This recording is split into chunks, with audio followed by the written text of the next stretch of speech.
you would join me now in the responsive reading. We have only begun to imagine the fullness of life.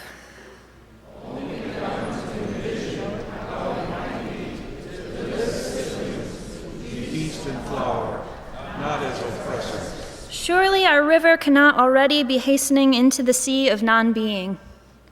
Surely it cannot drag in the silt all that is innocent. We have only begun to know the power that is in us. So much is unfolding that must complete its gesture. So much is in bud. Hello and welcome to Fountain Street Church. My name's Katie Booms and it's a pleasure to welcome you all today. You're in a very special place. The first time that I came here, I didn't like it. I was raised Roman Catholic and I walked in and on the altar there was this painting of a cat that said courage on it. And the reading was poetry, Rilke about a swan. And I thought, what's next, Walt Whitman? And sure enough, Song of Myself also made it into the order of reading that day. I celebrate myself and sing myself. I didn't come back for about 5 years. Granted, in that time I was also going out to Laramie, Wyoming for grad school and in New Orleans with AmeriCorps. But what made me uncomfortable about Fountain Street Church here and what I had chosen to criticize instead of kind of opening up to is some of the same things that I've struggled to make peace with in myself. What good is being a poet? What is the point of all of this beauty? When was I going to grow past asking all of the questions and researching and exploring and finding some clear grounding purpose? It turns out this is what being spiritual means for me. This is how I worship. This is where I find God. For me, beauty is a basic need. There is a painting on my altar. It is reminding me to be brave, and I am grateful for this space here with people who are similar. I belong here. And I don't remember where exactly, if it was the early morning service that I usually go to or this service that I come to when I need more of that familiar structure and ritual, or if it was the connection circle that I've been part of. But this place is also where I've heard the best answer for that big purpose question that I keep asking myself, which was spreading compassion. So right now I'm working as a community engagement coordinator on the West Side, which basically means that I walk up to strangers and ask them for their story, and then try to connect them with whatever kind of resources are available that have been sitting there all along and they might not have realized. So today I'm wondering if that might be what Fountain Street Church has been for you. You made it here this morning. That's the first step.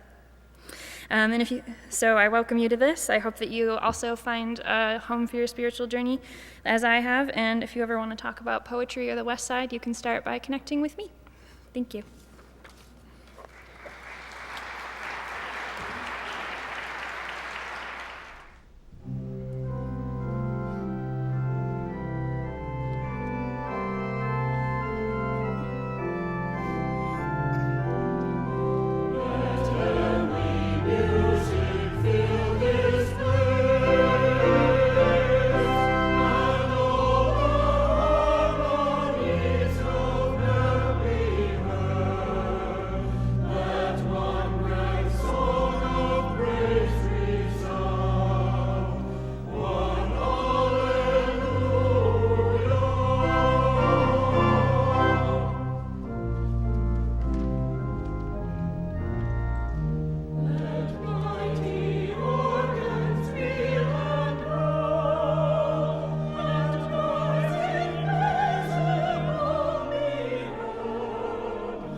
want to take just a moment to introduce you both to our musician this morning, Theo Ndawali, who is a Grand Rapidian and a musician with an extraordinary gift to move across genres. And he came and played for us at our 9:30 worship this morning at a time during which that gathering is exploring a fairly difficult concept called dialectic spirituality. It's the practice of holding seeming opposites in a kind of tension in hope that the thing and not the thing, if allowed to be uncomfortable long enough, will create something more. And Theo offered for us a piece of music which was extraordinary in my experience because it perfectly illustrated something I really struggled to describe with words. So I welcome you to listen to this piece this morning and to listen to both the notes and the spaces between the notes, and to feel their tension and listen as they become more. And as he concludes, I want to ask that you not applaud this morning, but to really feel that tension and its resolution in the space that follows his performance.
Amen.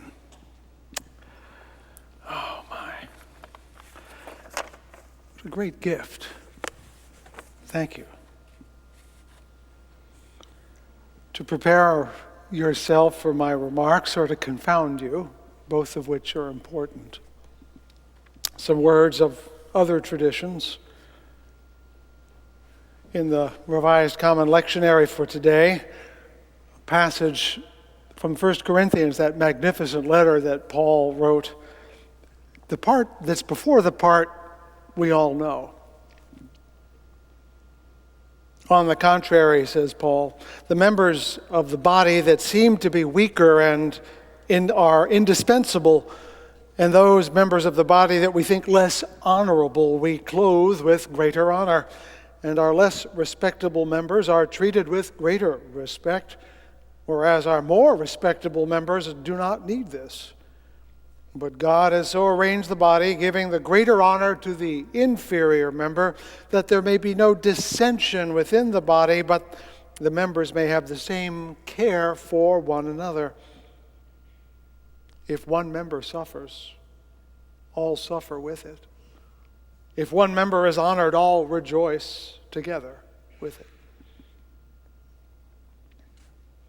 And my title comes from a passage out of Exodus, which is not currently being read in the synagogue, not this portion, although they are reading Exodus. In fact, the portion they're reading this week was really exciting. But I'm not going to read you that part. In Exodus 2, Moses has run off into the wilderness, having killed a man, and now is a fugitive, and he has taken refuge with Jethro and his family. Moses was content to dwell with Jethro, it says in Exodus 2. And he gave Moses Zipporah, his daughter, as wife. And she bore him a son, and he called his name Gershom. For she said, I have been a stranger in a strange land. And next, from Jawaharlal Nehru, the first Prime Minister of India. We live in a wonderful world that is full of beauty, charm, and adventure. There's no end to the adventures we can have if only we seek them with our eyes open. And finally, as I do every week when I'm here, to remind you that there are tasks that are ever to be completed in the world of justice. On Friday, in Friday's New York Times, this report records that the governor of Michigan said on Friday that race was not a factor in the state's response to lead contamination in the drinking water of Flint, a poor, majority black city where the supply has been tainted for more than a year, but for much of that time, state officials insisted it was safe to drink. Mr. Snyder was asked Friday morning on MSNBC whether Flint residents were victims of environmental racism, and he replied, absolutely not. The interviewer, Mika Brzezinski, cited a New York Times article that asked, if Flint were rich and mostly white, would Michigan's state government have responded more quickly and aggressively to complaints about its lead-polluted water? That's not a preposterous question, if you believe Black Lives Matter.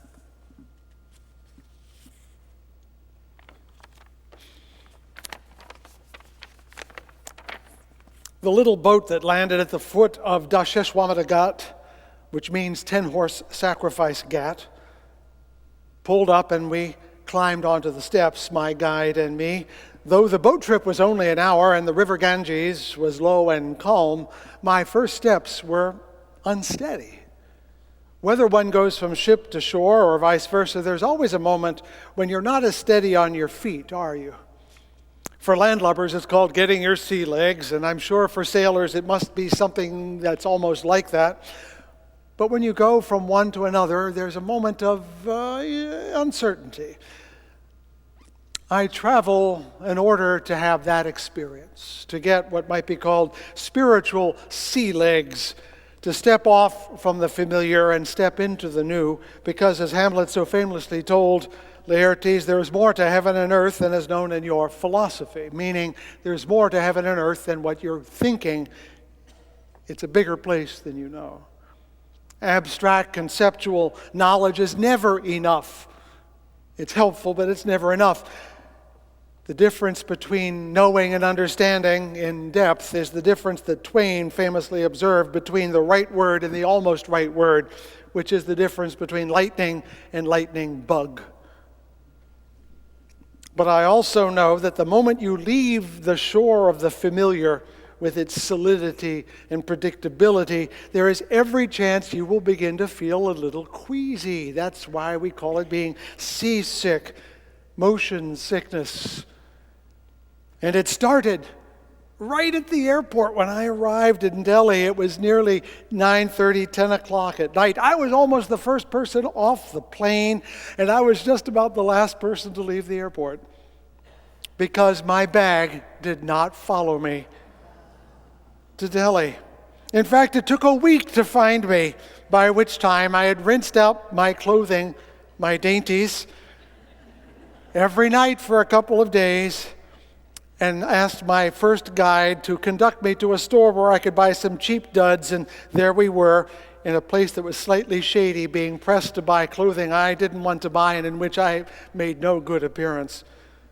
Between missing my luggage and getting it back, I also had to adjust to a 10.5 hours time zone difference, and to the fact that while the Indians often speak English, it is Hindish more than English.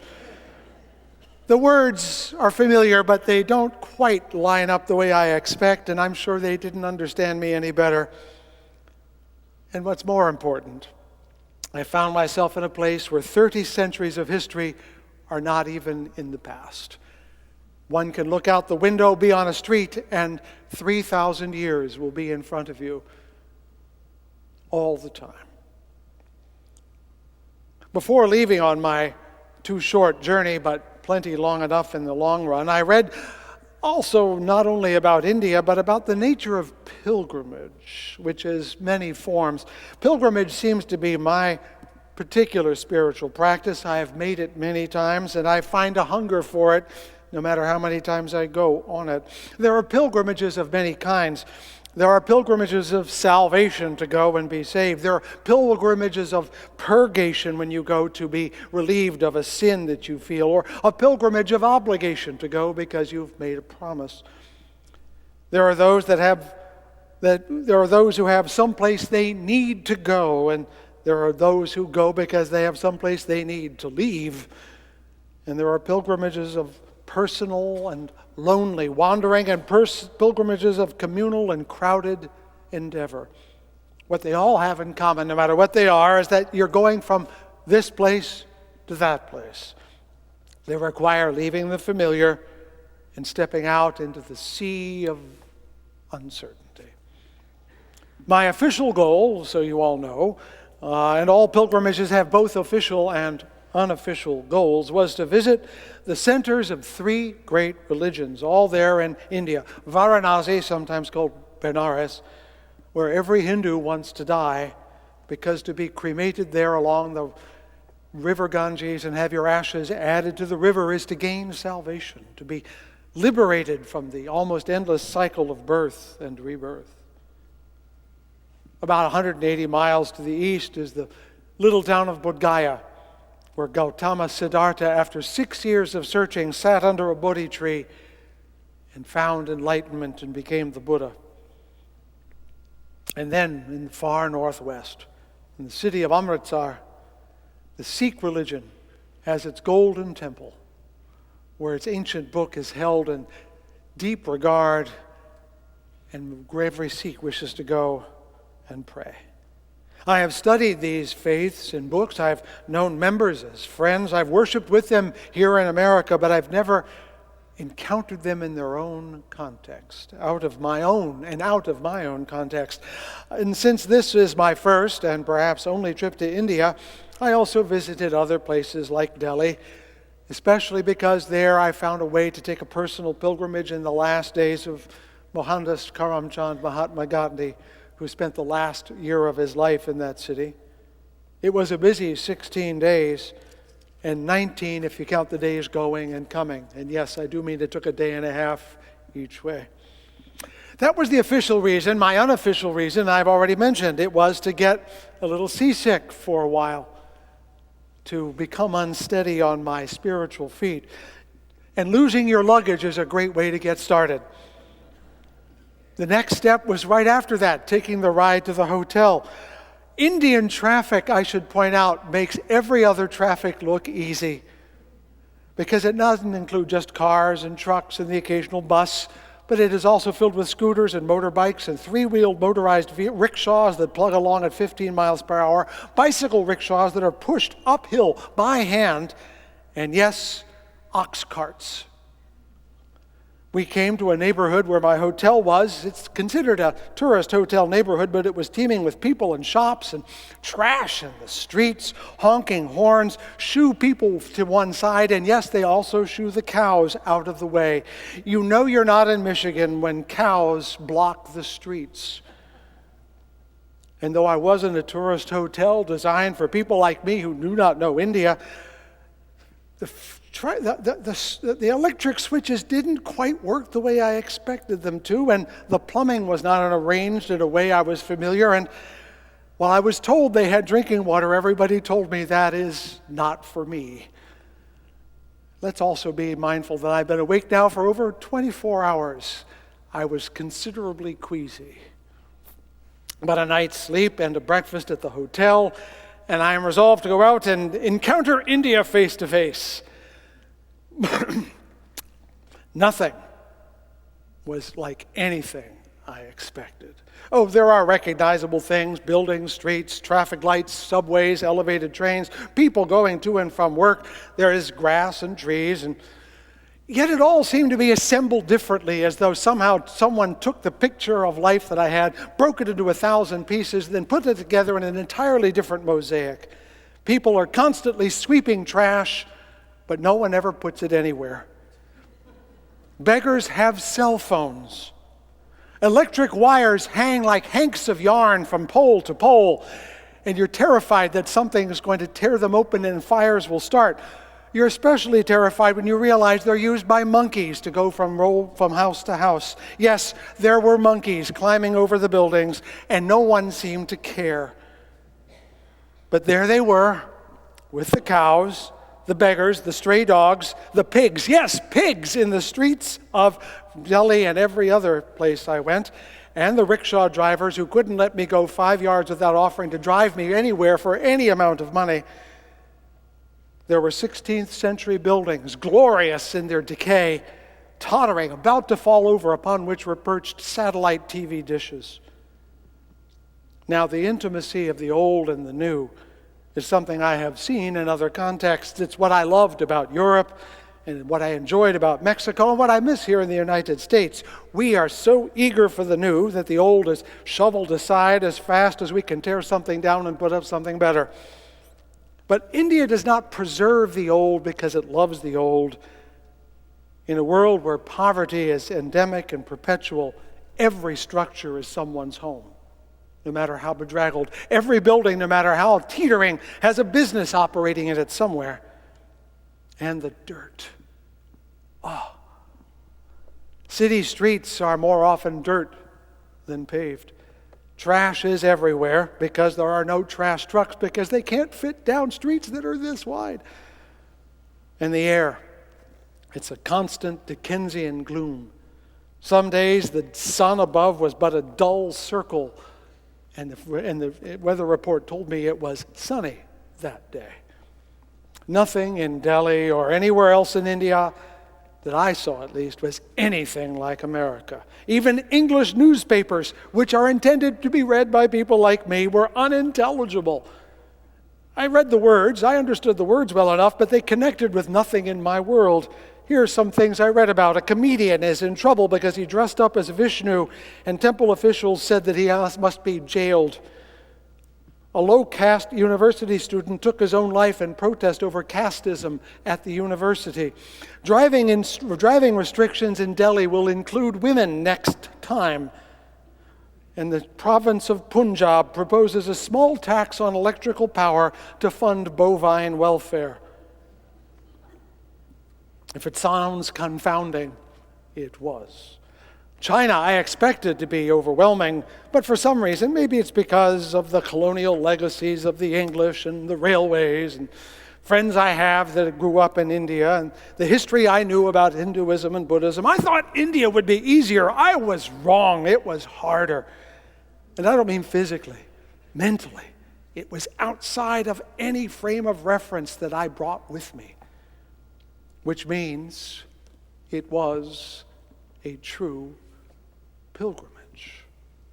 For it demanded that I relinquish what I expected and accept what was there. Someone pointed out that a tourist sees what they went to see, a traveler sees what is there. I was not a tourist. Pilgrimages are journeys that challenge what you think to be true. It is said of Martin Luther that when he went as a Catholic Benedictine monk to Rome to make pilgrimage there, he was shocked at the venal and low spirituality of the people of Rome. He overhearing priests like himself run through masses as quick as 15 minutes while he wanted to pray reverently. His expectations were not met. They were confounded. Pilgrimages challenge what you think is true about the world you're in and about yourself in the world.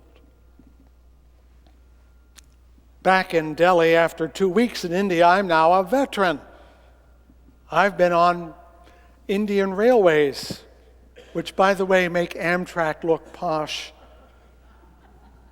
But there I am at the airport again, on my way from Bihar to Punjab, changing planes. And I did not expect to find myself at the point of panic. But I was. My flight from Bodh Gaya was very late. The 3-hour window between flights was now less than an hour. I arrived from Bodh Gaya, and instead of a jetway, they put us on buses that go really slowly over to another location. And once we get there, we all have to show our passports and our boarding passes because security, if you think security is a pain now, go to India. I'm waved to the left because I'm not going out of the country. I'm making a domestic transfer going to Amritsar. I walked down a hall and suddenly I found myself looking at the same passport control windows that I saw 2 weeks before. This can't be the right place. I go back and forth looking for my directions. I eventually have to ask someone directions. Yes, I, an American male, asked for directions. And good thing, because there in this long range of desks that said passport control, one of them far down the line was a desk for domestic transfers. I would never have seen it had someone not pointed it out. I get stamped again, but where to go next? Someone explains in the middle of the duty-free stores that I had to go upstairs. But how to go upstairs? Down the hall I go, a long way. I have my passport, my boarding pass checked yet again. Up I go. Now I'm in a check-in area as big as a football field. But where is domestic transfer? Halfway down the field I find it. I go there and I'm told, no, flights to Amritsar leave from international departures, even though it's in India.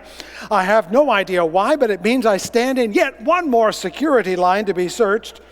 Let's remember, India has 4 times as many people as the United States, so imagine a security line that's 4 times longer.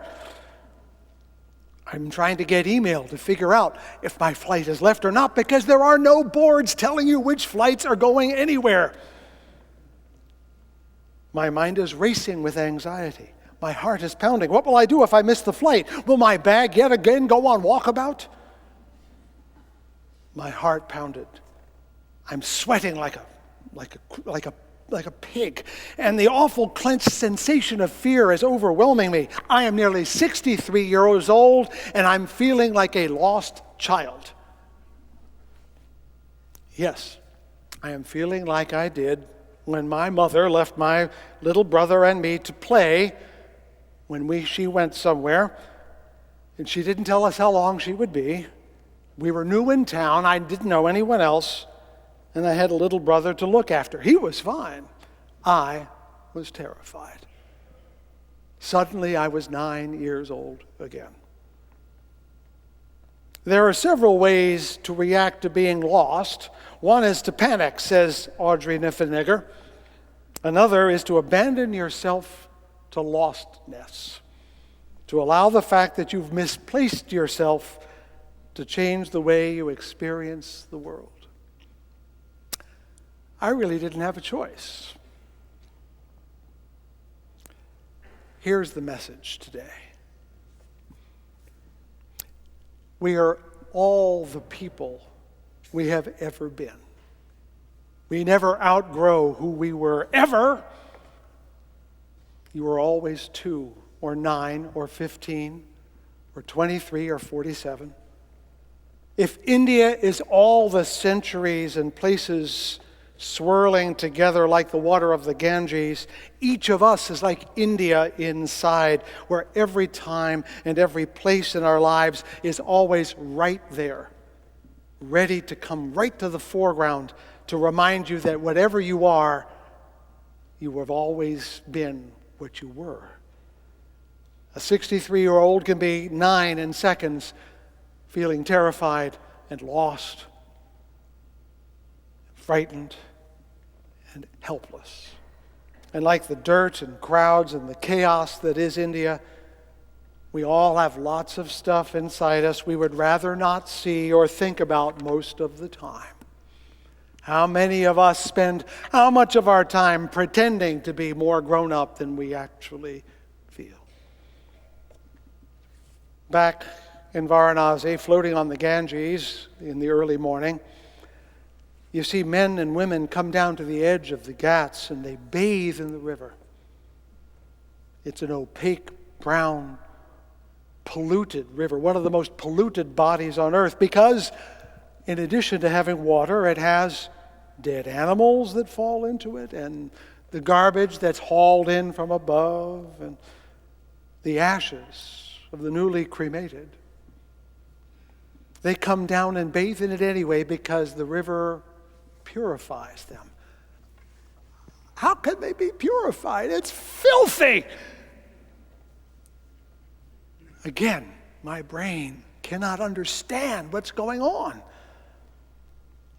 But waiting in that line a few days later, to be searched yet again for the 4th time that day, I somewhere found the wisdom that said, bathe in the river of your fear. Realize that this is who you are. Let go of trying to be 63 and be 9. It's allowed. The fear did not go away, but suddenly when you allow yourself to be all of who you are and not who you think you are, it becomes just a part. It just becomes what you are. It didn't go away, but like the tottering stone buildings and the monkeys on the electric wires and the constant honking of horns, it was just a part of me. I don't like it. I hate it, in fact. As I do not like the dirt and the air of Delhi and the streets and the waters of Agra or Varanasi, but the dirt is part of India, and the fear is part of me. Whether I like them or not, they exist, and they make me who I am. Paul's great letter to the church in Corinth describes the church as one body with many members. And we tend to see the analogy very quickly, and it's a very exciting and wholesome analogy. But we forget that he's making an analogy to an individual person. Hands, feet, eyes. And he points out that even the lesser parts are indispensable to the whole. Remember? That even the parts we don't like are still important to the whole of your body. We all have a lot of parts, don't we? Some of which we would rather not be seen in public. But they make us who we are. A painful part of who I am, the frightened, weak, and confused 9-year-old, is something I always try to keep covered from your view and from mine as well, but suddenly demanded that I pay attention in the airport in Delhi. Marcel Proust, in that wonderful book of his, observe that the real voyage of discovery consists not in seeking new landscapes, but in having new eyes. A pilgrimage opens your eyes not just to the world, but to yourself. This is who you are. All of it. And believe it or not, it's okay. And what we discover is not that the outer world is something we did not know, but the inner person is someone we try not to know. And on pilgrimage, it demands attention.